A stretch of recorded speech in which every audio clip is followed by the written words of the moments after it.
Welcome to Moose Tales. I'm John with Two Moose Home Inspections, and I have some short home inspection topics I need to share with you. So let's dive right in. Come on.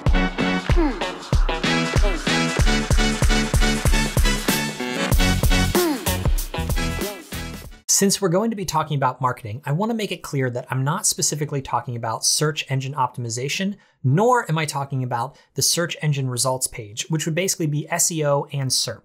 Those two things really are a lot more of a deep dive. This is going to be a more broad overview of marketing and marketing ideas for you as a home inspection business. First, it's important to understand who you are. Of course, who you are as an individual, but also who you are as a brand or as a business. Depending on the brand you have, you might just be trying to get the most home inspections at the lowest price, and it's all about volume.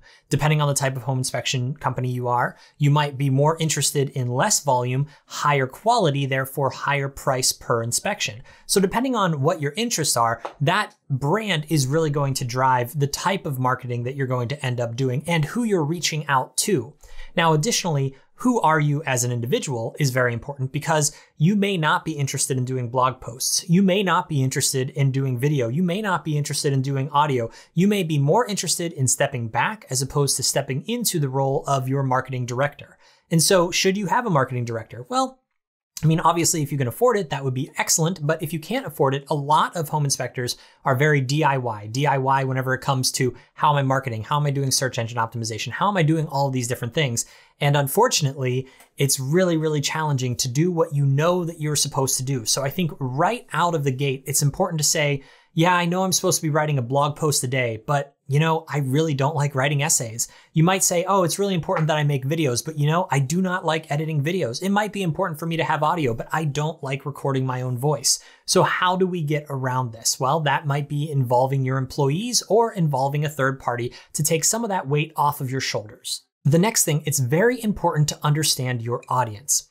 When I say your audience might be someone like realtors or homeowners, home sellers, home buyers, or inspectors. Depending on who your audience is, you can take a deep dive into each and every one of these. So very briefly, an example would be with realtors. You might have your listing agent, you might have your buyer's agent, you might have an agent that is more in the luxury space, you might have an agent that's more in the high volume space. Depending on those criteria, you can then dive deeper. Do I want a specific area, such as like a city or a town? Do I want a specific agency, such as like this realtor group is the one that's doing the most volume in this area, so I'm going to be targeting them as my audience? Do you want to be specifically talking to women? Do you want to specifically be talking to males? And depending on that, you can change what your message is to reach out to more individuals. Understanding your audience is very important. Now, additionally, there is a very big difference between home buyers and home sellers. And there's also a difference between homeowners because a homeowner is not interested in buying or selling their house. They're just interested in information about the house. So the type of information that you are presenting and the services that you may be able to offer are completely different for that. And then if we talk about inspectors, well, why would I want to be marketing out to inspectors? Well, perhaps I do ancillary services, different add-ons that those inspectors could use. So if they know about me and the services that I offer, then that means that their success becomes my success. And understanding each one of these audience members or each one of these types of audiences is really going to benefit your ability to market. So you have to be very, very clear, not only on the who, but the why. Why do I want to reach out to these people? Do I want to make really good relationships with realtors so that way they recommend me? Do I want people who are about to sell their house or people that are buying their house to buy my services? Or again, with inspectors, do I want to be able to offer add-on services that these inspectors don't offer? So it's very important to not only understand who, but why. Once you understand yourself and you understand your audience, then it's very important to set measurable and specific goals. The reason why is because we don't want to exert a whole bunch of energy, a bunch of money, whatever it may be, and then not know if there is a benefit. And so what are these goals? Well, sometimes those goals might be, I want to sell a product. Another goal might be, I want a certain amount of visibility. The next goal may be, I just want to put in a lot of content to my website or other services that will help me with my SERP, which is my search engine ranking page, which is where I am as far as the ranks are concerned. Am I on page 1? Am I number 1 on page 1? Or am I all the way down on page 20 and nobody will ever find my stuff? So having very specific goals is important. Now, let's say that you did an ad campaign. Let's say you were paying for some kind of ads through like Google AdSense or whatever it may be, and you're paying money for Facebook, for Google, for whatever platform you want. You are spending a lot of money, and you're spending this money so people will take a look at your business. Now, what we really want to find out is that converting? Is the amount of money that I'm putting out or the amount of effort that I'm putting out converting into a sale, which may be what I'm interested in?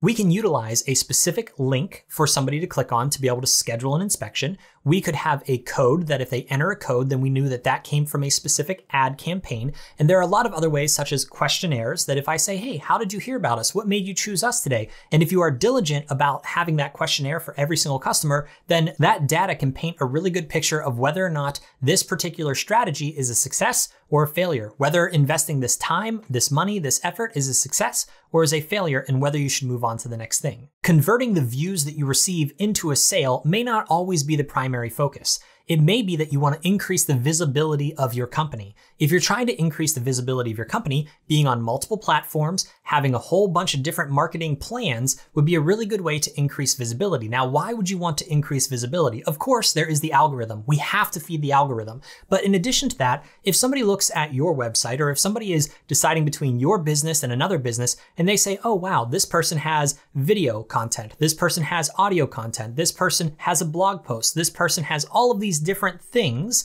Look at all these photos that they've taken on there and posted on their Google business profile. They have all this stuff versus somebody who doesn't.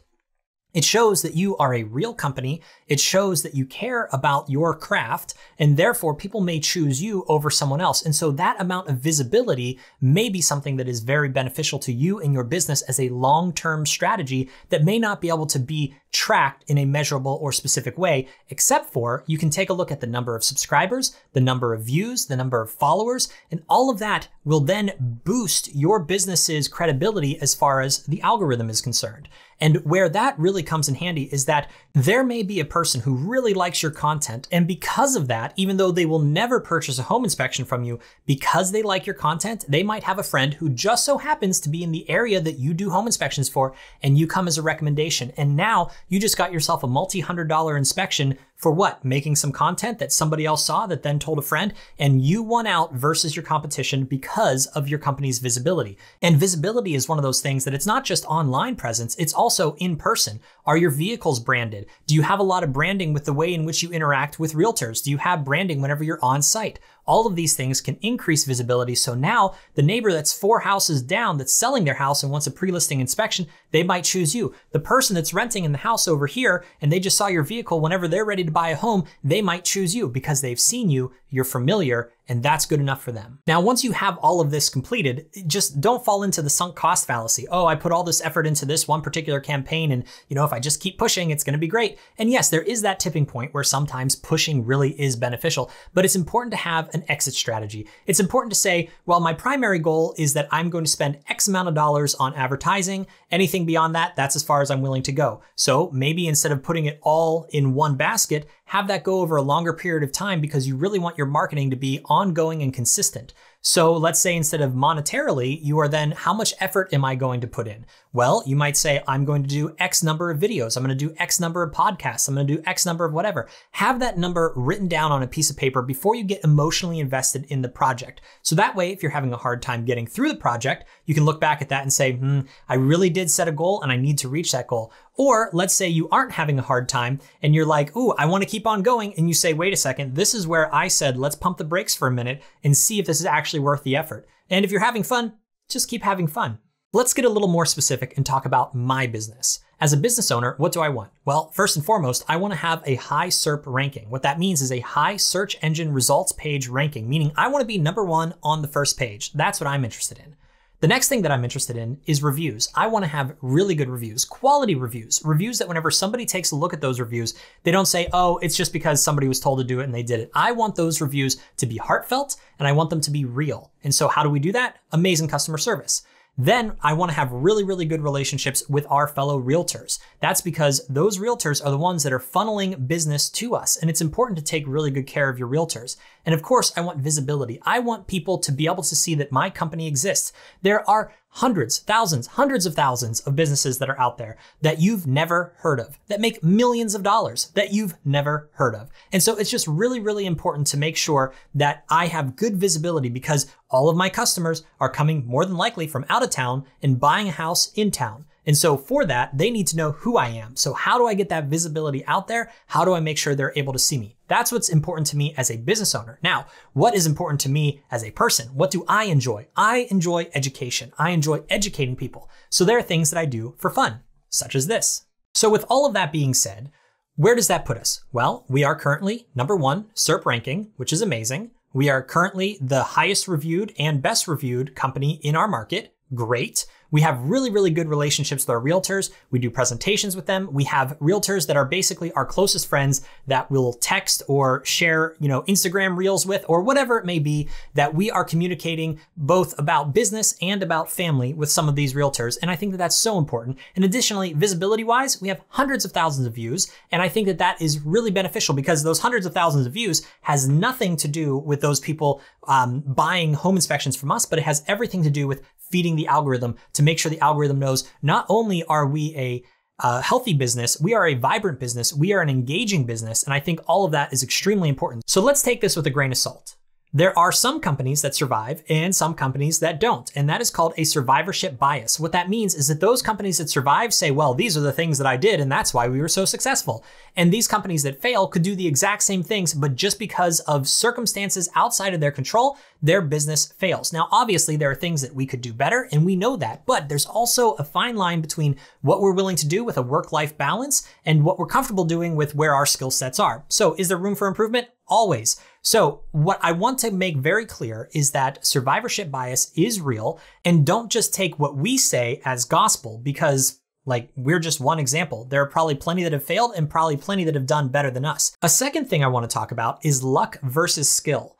What would happen is if there was complete just random generated computer click, click, click, click, click, people will sometimes, whenever they win, say, oh, well, it was because of my skill. I knew it was predestined that I would be the winner. And it was because of how hard I worked. And I knew to click on this button versus that button. And that was that. Well, it turns out that the researchers were just doing complete random chance.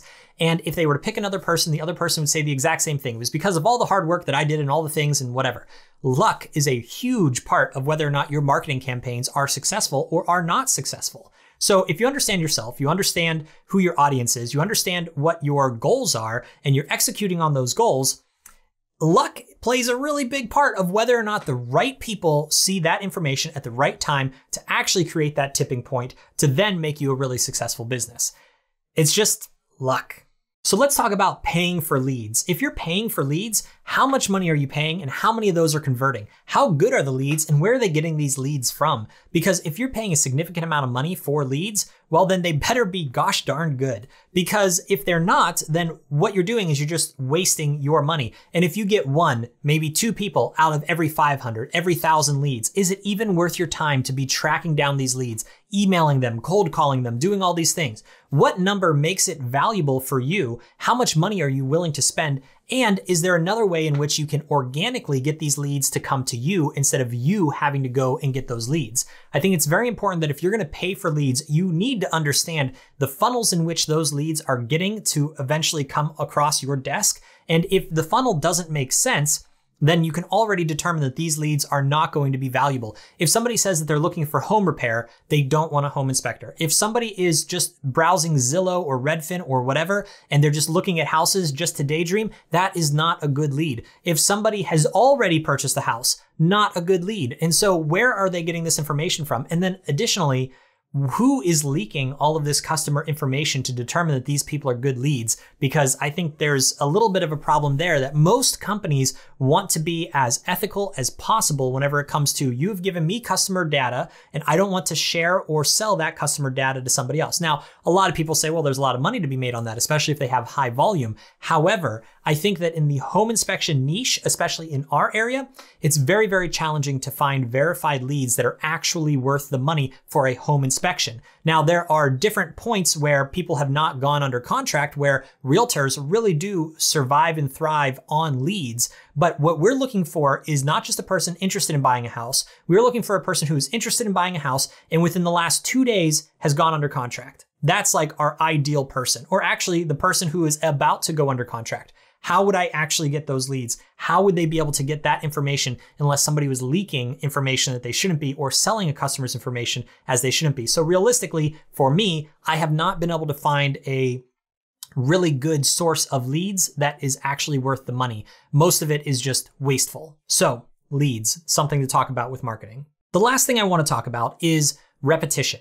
With repetition, the more that you do something, the better that you get at it. Because every time you're going to say, oh, I could have done better. So then you just remember that for the next time, and then it gets better and better and better. And eventually you reach a plateau where you can't get any better, and that's perfectly acceptable. So keep in mind that the first content that you release is probably not going to be very good, and the last piece of content that you release is probably going to be much better. And so repetition is extremely important. Don't let perfection get in the way of good enough. If you're constantly saying, oh, it's not perfect, I can't release it, then what have you done? You've literally released nothing. It doesn't matter how hard you're working on it until it is out there in the world, it's not out there in the world. So if it's good enough, get it out there and then you'll do better on the next one. I mean, the fact is we have several hundred YouTube videos on our YouTube channel, but I think only one of those has actually hit with any amount of actual true viewership, you know, and with that being said, is that a bad thing? No, it just means that during certain seasons, certain videos hit harder than other videos do. And if I can get one that can really boost that visibility, great, because all the rest have been practice and that repetition